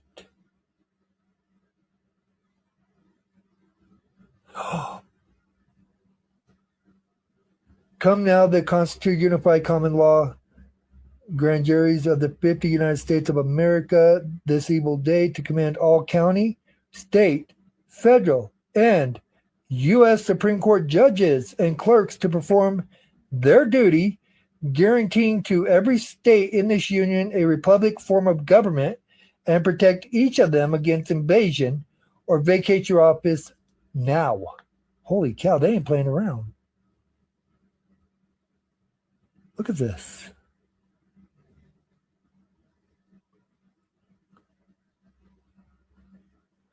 This explains why when Trump took office in 2017, he had military with him. And his first words out of his mouth was, today's a great day, one that will go down in human history as the greatest day ever, because today we are not transferring power from one administration to the next or from one party to the next, but we are transferring power from Washington, D.C., the government, your lawmakers, and we're giving it back to you, the people. And he did it through a writ of quo warranto. Back in 2015, this was signed. Look at this. This is crazy.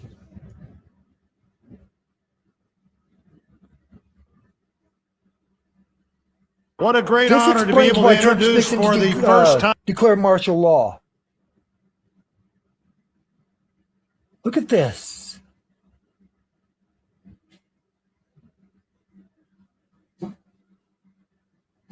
Oh my God.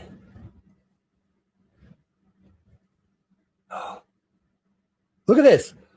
Our servants have kept among us in times of peace, standing armies and our servants have kept among us in times of peace, standing armies and excessively militarized local police forces without the consent of the people.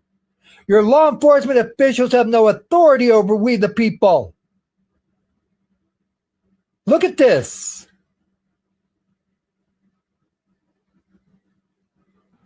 Well, would you just look Trump's at going to it? eliminate your government, people. Look at this. Would you look at Our this? servants have imposed a multiple of property robbing taxes, direct taxes, fees, and fines on us without consent. Our servants have deprived us of the benefits of honest trial by jury. Oh my God. Right there, no law could ever come out of D.C. Ever.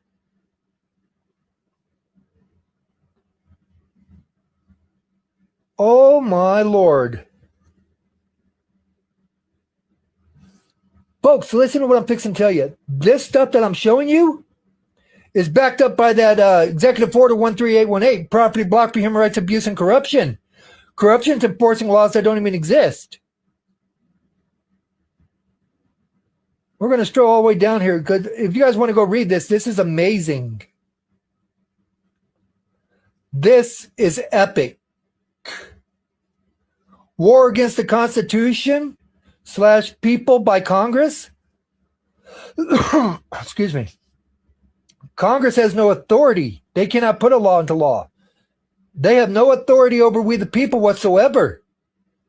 They're supposed to do what we tell them to do. That's it. Look at this. This is what the government had planned for us, folks, was to take everything away from us. Everything. Look at it, just all of it.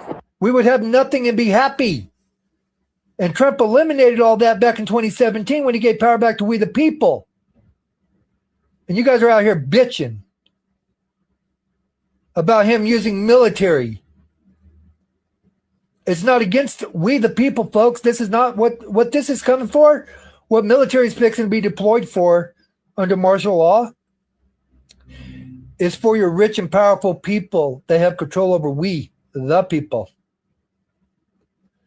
You have to eliminate the threat to our sovereignty, folks, in order for us to have sovereignty. And that's exactly what he's doing. Look at this. This is crazy. Like I said, you guys can go read this. You can. They're not even supposed to take away your fucking gun rights. Look, no law, number 8. No law abridging people to keep and bear arms shall ever be done. That includes all background checks for guns, folks. Let's get down here to the bottom real quick. I'm running out of time. They're not even supposed to do background checks.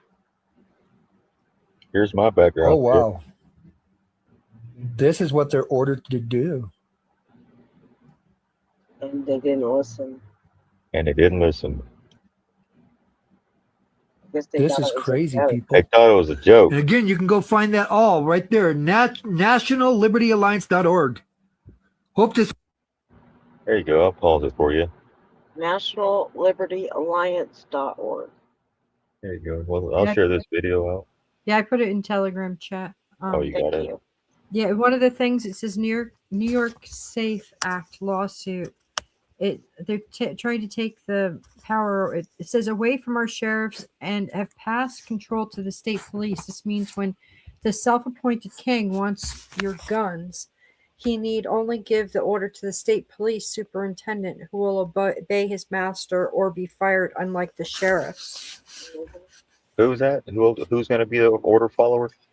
The state police. Oh, that's why it's police state. That's State right. mirror. Yeah, they were going to use the police to come after State us. police is police state. So, folks. like I said, everything was a test. If you look at the border, it was always the state police right there with Abbott, right? There's always Texas State Police. See, that not enough people were getting involved in this, showing people all this stuff. And that's why I think it's taken a lot longer, because the judges, lawyers, they're all like, yeah, right. Because not enough people were standing up to them. So they're, of course they're going to be like, yeah, all right, that's a fairy tale. Well, everyone's granted grace, right? A grace period. Yeah, 3 years. Not long, We were bro. all given a grace. 7 years.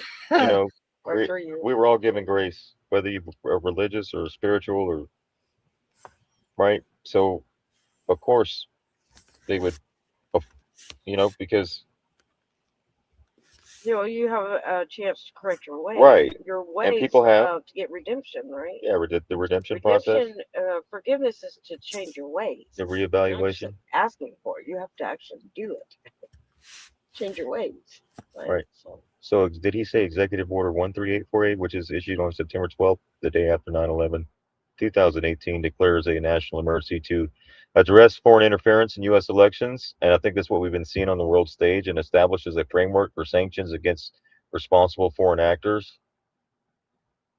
Right. So then we go back to one of the speech he was talking about. So most people probably didn't even really grasp what was being said here. At This that day, time, no. look at the multitudes, right?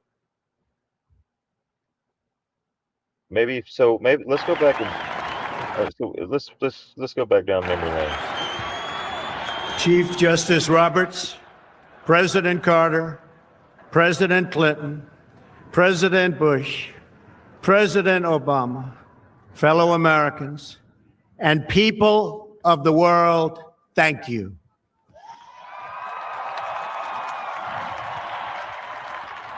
We, the citizens of America, are now joined in a great national effort to rebuild our country and restore its promise for all of our people.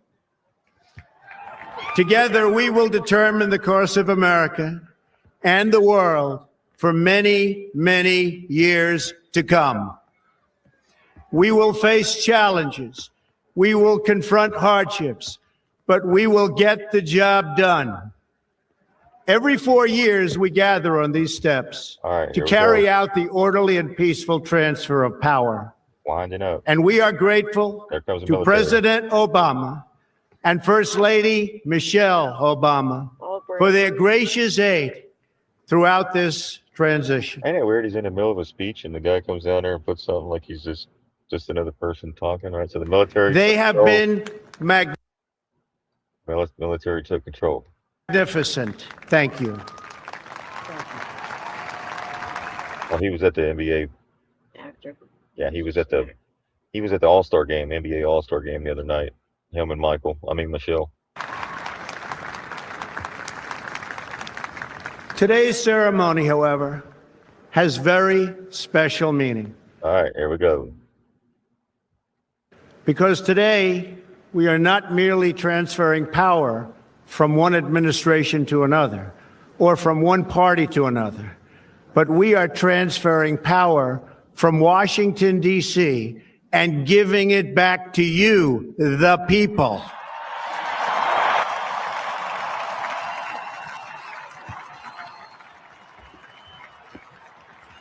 For too long, a small group in our nation's capital has reaped the rewards of government while the people have borne the cost. Washington flourished, but the people did not share in its wealth.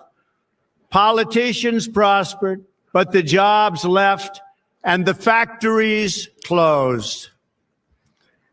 The establishment protected itself, but not the citizens of our country. Their victories have not been your victories. Their triumphs have not been your triumphs. And while they celebrated in our nation's capital, there was little to celebrate for struggling families all across our land.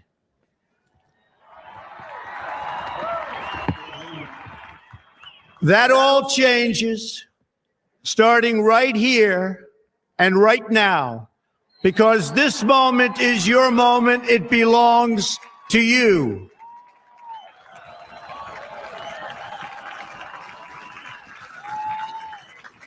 It belongs to everyone gathered here today and everyone watching all across America. This is your day. This is your celebration. And this, the United States of America, is your country.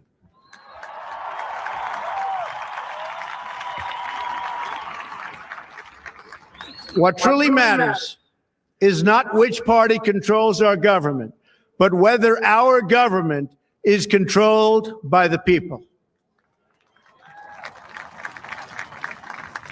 January 20th, 2017 will be remembered as the day the people became the rulers of this nation again.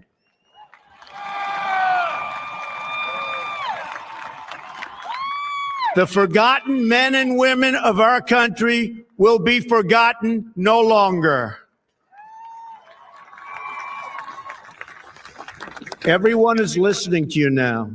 You came by the tens of millions to become part of a historic movement, the likes of which the world has never seen before.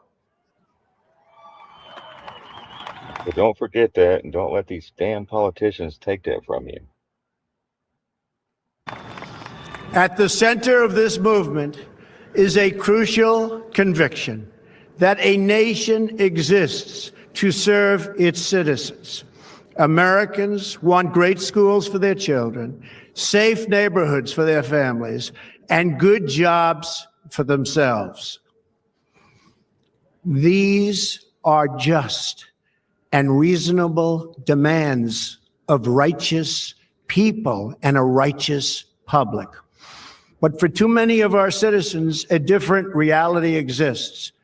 Mothers and children trapped in poverty in our inner cities, rusted out factories scattered like tombstones across the landscape of our nation, an education system flush with cash, but which leaves our young and beautiful students deprived of all knowledge. And the crime, and the gangs, and the drugs that have stolen too many lives and robbed our country of so much unrealized potential. This American carnage stops right here and stops right now.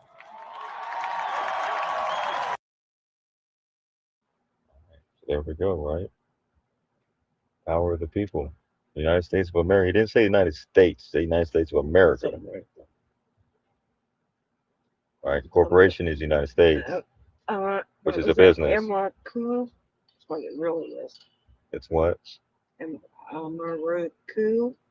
Amaraku.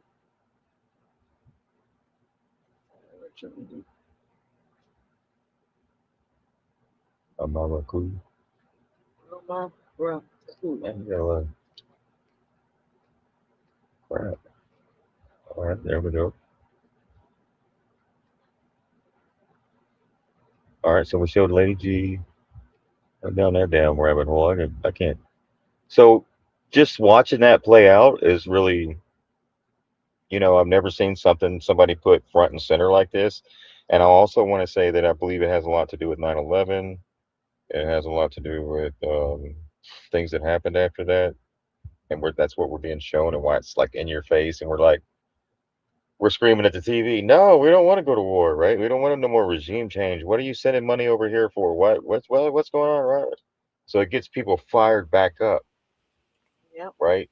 And it's showing the Smith-Mundt Act too. Yes.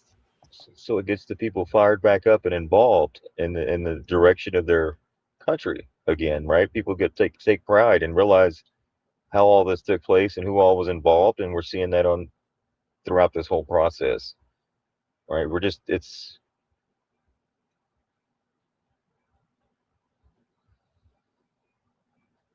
So that's just about it. Let me see. This is Lindsey Graham. Oh, here is the 9/11. This is why I would say this with Bill Clinton. Here's another thing, right? So Clinton accidentally exposed what really happened to the Pentagon on 9/11. He accidentally says that the Pentagon was bombed instead of a plane crash. The truth can't be hidden, right? And then you go back and you look at the footage after what he said. When George Bush and Al Gore ran for president, they had 3 debates. Nobody said, what are you going to do when the twin trade towers come down? Okay. Go back. Let's hear this, what he just said. When George Bush and Al Gore ran for Okay, when George Bush and Al Gore ran for president, right? Did the towers come down before or after they got in? After, right? So how would he know that Bush and Gore needed to prepare for the buildings to come down? Right. Right here, he says it. When George Bush and Al Gore ran for president, they had 3 debates. Nobody said, what are you going to do when the twin... So they had 3 debates and nobody said, what are you going to do when the twin towers come down? He just said that. Yeah. Like it hadn't even happened. Why would they debate on something that hadn't happened yet? Am I tripping? No. Bush was president. Disclosure. Disclosure. Like he just said, nobody ever asked him, like, what are you going to do when the towers fall? What? How would you know they're going to fall if it's a terrorist attack? Right? So this has been planned for decades, right? Since '88, Silverstein, right? For insurance money. And then Harry Lutnick got his insurance payout. He lost 700 employees. He was so upset over that, Lutnick. But he got $35 million plus for a payout from insurance, but he wanted more. But weird statement here from Bill Clinton. When George Bush and Al Gore ran for president, they had 3 debates. Nobody said, what are you going to do when the twin towers come down? See what I'm saying? Now listen to the rest. Trade towers come down and the Pentagon's bombed. When the Pentagon's bombed. Twin trade towers come down and the Pentagon's bombed. And the Pentagon's bombed. And the Pentagon's bombed. And the Pentagon's bombed. When George, which allegedly is where the records were. Remember, they were going to do an audit. Rumsfeld, the day before, came out and said something about that. They haven't said anything about that since. So you see what happens every time something gets close to coming out, right? You get a 9/11 style attack like Lindsey Graham keeps insinuating could happen again, right? Over and over. So it's almost like a veiled threat. Like if we don't get our way, this is what could happen again. And Lindsey Graham always being in Tel Aviv, hanging out with Bibi, he sure does like to predict Like if we don't do this and we don't do that, then another 9/11. Or the Kamala Harris I Biden. think that maybe that got October 7th. That's Donald Trump, Carrie Lake, Sam Brown. Let's secure these Senate seats to help this president shut down the border before another 9/11 comes. This is the most important election in our lifetime. Turn around those caravans. LindseyGraham.com. Help these two great candidates secure that border. They need your help. I'll add this. That's Donald Trump, Carrie Lake, Sam Brown. Let's secure these Senate seats to help this president shut down the border before another 9/11 comes. Before another 9/11 comes. This is the most important election. It's the most important election of your lifetime. Get out and support these criminals. I mean, politicians. My God. Government. Oh, on that video you played, it says, stop supporting the enemy, your government officials. War Law Manual of Chapter 11, Paragraph 11.3. You will be arrested and charged also as an enemy combatant to the people of the nation. So it's telling you to stop supporting the government, your government officials. Oh, he's Erica Kirk in it, guys. I can't believe how much I missed. Even listening to that, I didn't hear what they were saying. Who's that? Well, Clinton and Oh, yeah. yeah, I know. Mrs. Oh, I Lindsey. know. You just got to pick up on it, right? It's just, it's like this. It's like you never see the car, like you buy a car. It's that same scenario. You buy a car and you think, oh, wow, I don't see anybody driving this car. You get it. And then as soon as you get in the car, all of a sudden everybody in your neighborhood has the same car.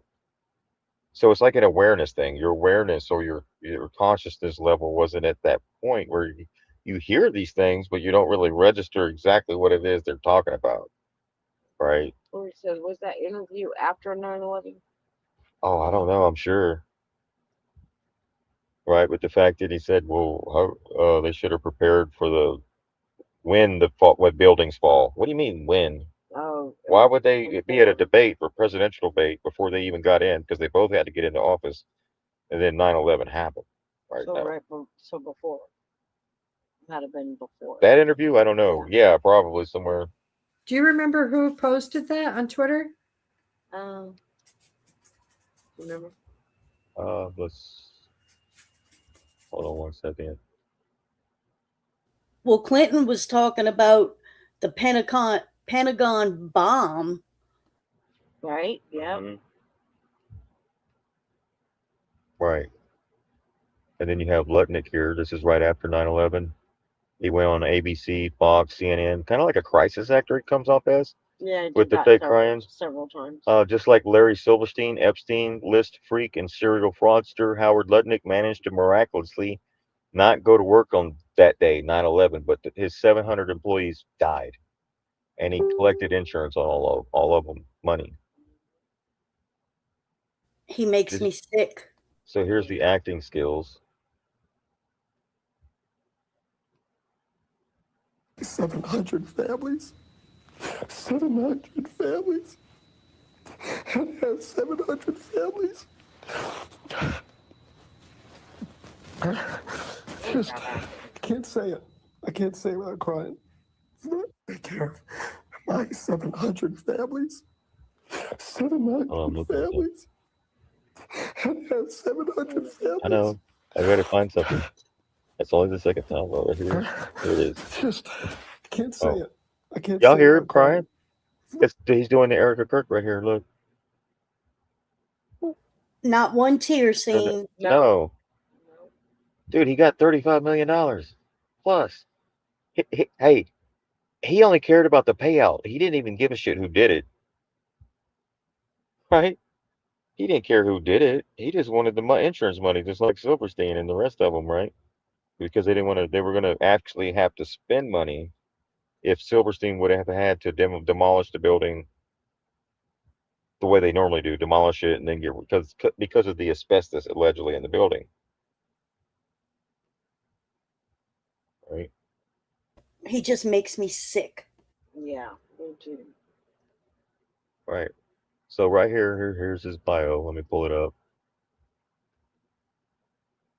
So billionaire Howard Lutnick, he's a billionaire now? Of course. Shit. How? Okay, look, he survived 9/11, and then he got so lucky in his life that he's able to stand right next to the president of the United States in 2026. Like, that's how lucky this guy is. And he's a billionaire since then. Let's see what he's got here. So, billionaire Howard Lutnick just missed 9/11, and people are still calling bullshit. And old Fox News interviews is resurfacing, and it's detonating all over again. Howard Lutnick, billionaire CEO of Cantor Fitzgerald, explains on camera why he wasn't in the World Trade Center on the morning of September 11th. His explanation: he was taking his son to his first day of kindergarten. What people are ripping apart now: 700 Cantor employees killed, 1,000 plus children suddenly without a parent. Insurance classified it as accidental deaths. $35 million total, about $50,000 per family. Lutnick calmly looks at the reporter and says, "I don't know why I'm alive." He delivers a steady, controlled delivery while describing the deadliest corporate loss in American history. Why does this story keep resurfacing? And why do so many people say it still doesn't add up 25 years later?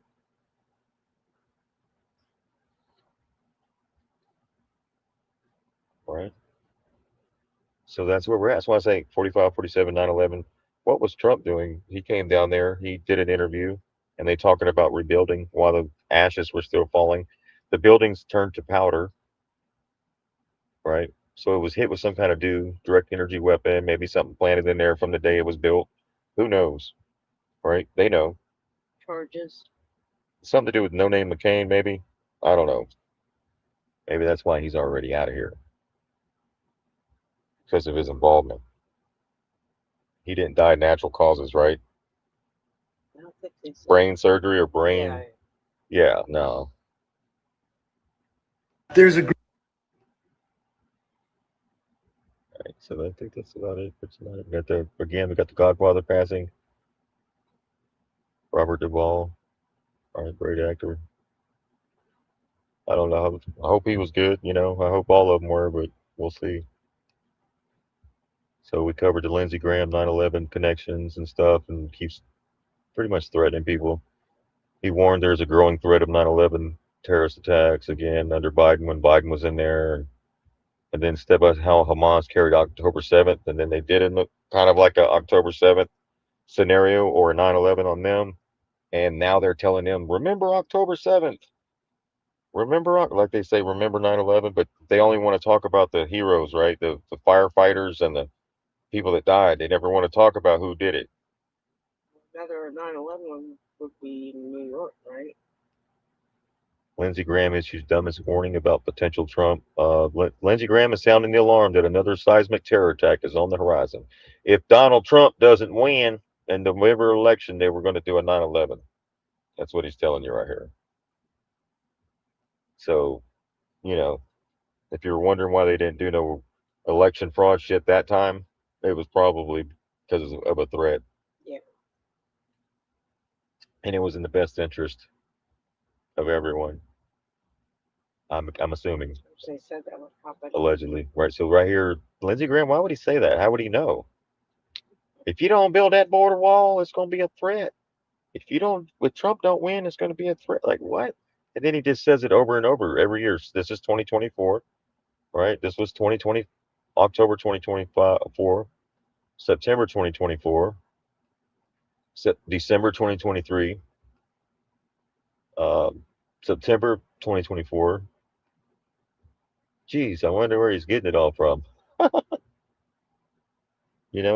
Like, I don't know. I don't know, Bill. I have no clue.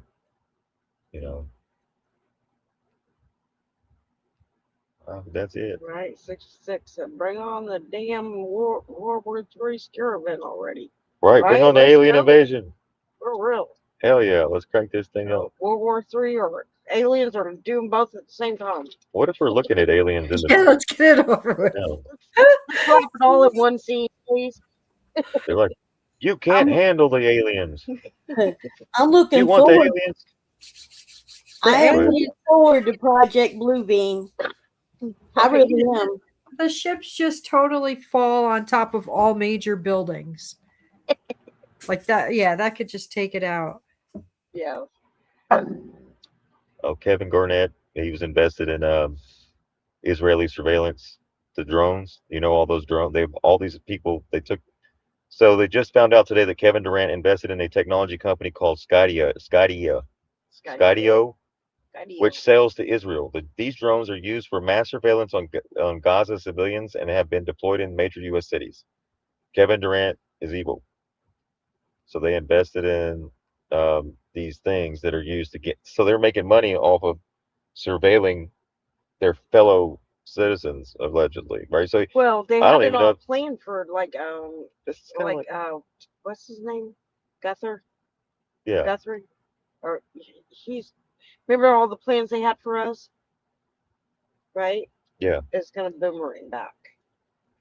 Right, because what they were going to use on us, just like the Esther story, what they were going to use on them is going on us, going to go on them, and whoever's down for it, right, that was going to go ahead with following it out on the citizens. Yeah. Yeah, you love civil law. Your civil law is gonna love to see you. He invested militarized drones that took part in the genocide in Gaza. He made blood money. Kevin Durant looks sad as hell. He knows he got caught. I guess that people are calling him out for it.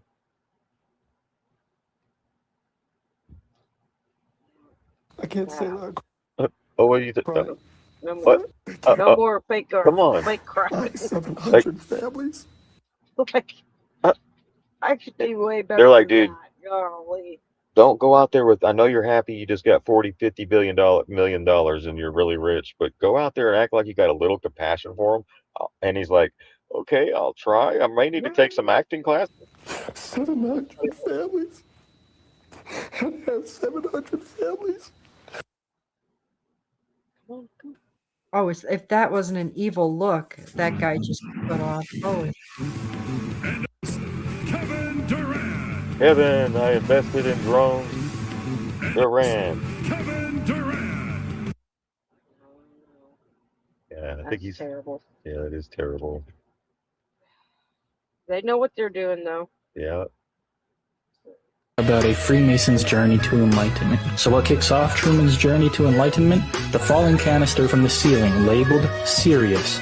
Sirius is known as the morning star, the fallen angel, Lucifer the lightbringer, who brings knowledge to humanity. Represented by the blazing star, in Freemasonry sat between the two pillars of Jachin and Boaz. In this shot, we see the fallen star Sirius between two pillars. That grabs Truman's attention, the two pillars being Jachin and Boaz. So Truman essentially receives esoteric knowledge from Sirius and begins to question his reality.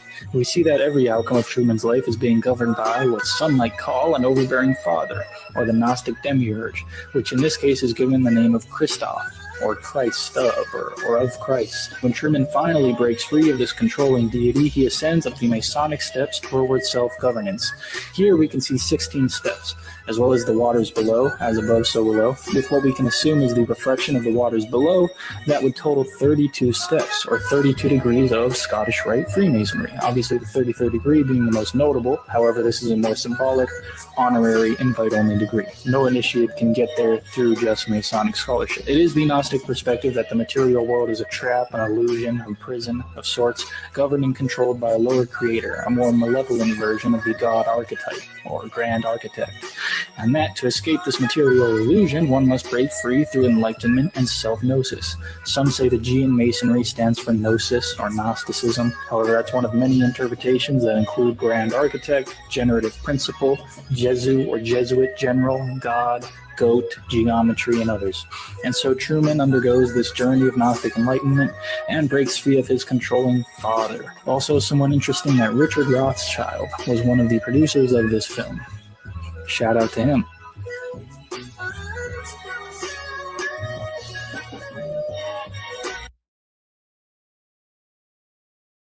And there you go. Gotta break free. Yep. Let it go. Let it go. What's that? Let it go. Don't laugh at me. It was two. It was three. If just take a field trip by yourself to the library. Walking in that library after not being there for like 2 years because I have Bud and Bud just does not like it when I go out by myself. Just take a walk in that library and look at the books and have them hit you upside the head. It's amazing when you walk. When I walked through that library and I kept noticing all those books, like what they really were saying. It was just so strange, and I really got a giggle out of. I kept on trying to look away, look back. I'm like, oh my god, it was They Live. It really was. So go to the library and see how far you've come, because that was really that was shocking. Like I figured we know pretty, we're doing pretty good as a group, but once you see something and it really hits you like that, then you're like, damn, I am getting a little smarter. Yeah. And then you start watching some of the movies, you see everything in the movie, right? All the different shows. It's crazy. Well, how does this fall from the sky in Indiana? Just like, look. It's like, what the? Is everything up in the sky? Gigantic. See that? Are the stars placed in the firmament? Is that? So then, what? I don't know. They're trying to tell you something there. So this is a true story right here. A gigantic dome that looks like an eyeball falls from the sky, lands on Indiana Street during storms. Huh. Damn. That kind of looks like a dome off of Your third aircraft. eye. A giant eyeball is your third eye. It looks like a dome off one of those So aircrafts. you're going to get hit in the forehead. Open your third eye. Third eye. So you Your can see through third the eye. bullshit.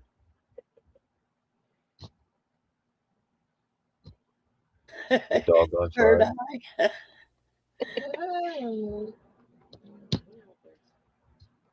The doggone tribe. Yeah. Death is not real. All right, folks. So good. That's for Mr. Red Pills. We'll give him a follow on X. Nadine, I'm sure you're probably already following him, right? Oh yeah, I got that guy.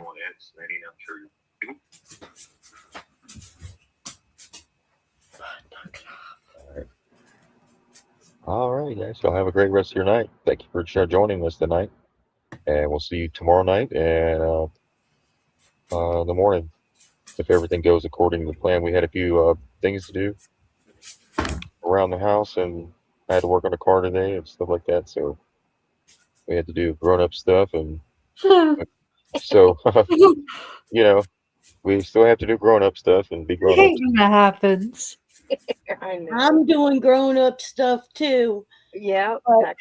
But if I can make time, you guys got to make time. That's right. Okay. So good night, everybody. I love y'all.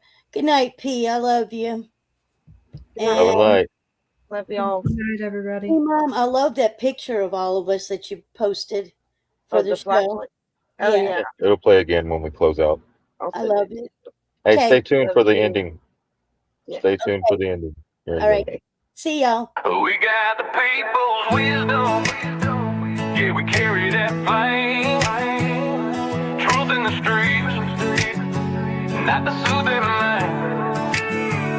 And this just don't live in a tower of stone. It lives in the hearts of the folks back home. Hey, we got the people's wisdom, people's rhythm, people's system. Yeah, the truth hits hard when the whole crowd listens. Granddad taught me on the porch, swing slow. Some real justice is the things you know. A handshake deal, a promise kept tight. Wrong feels wrong and right feels right. Ain't no statue gonna tell me what's fair. I see the truth standing right over there. Common law roots like the oak tree strong. Been holding up folks for 100 years long. Ooh, we don't need a crown or a robe or a throne. We judge by the heart, not the words carved in stone. We got the people's wisdom. Yeah, we carry that flame. Truth in the streets, not the suits with a name. Justice don't live in a tower of stone. It lies in the heart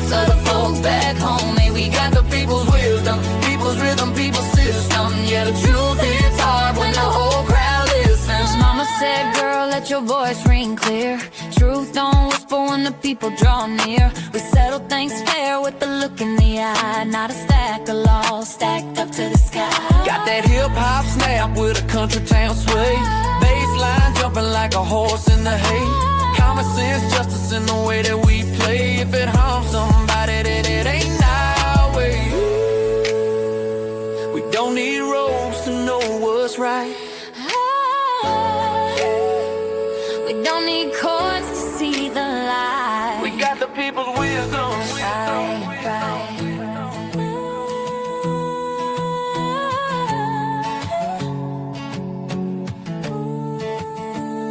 We got the people's wisdom. Shining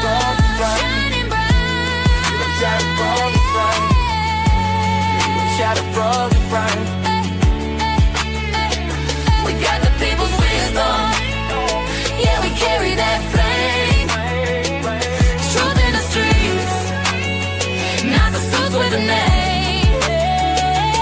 Justice don't live in a tower of stone. It lives in the hearts of the folks back home. Hey, we got the people's wisdom, people's rhythm, people's system. Yeah, the truth hits hard when the whole crowd listens.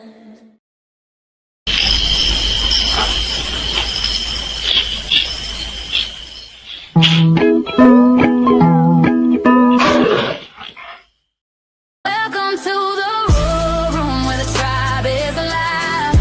We're shining the light and spreading the fire. From every nation, we're standing as one, debunking the lies till the work is done.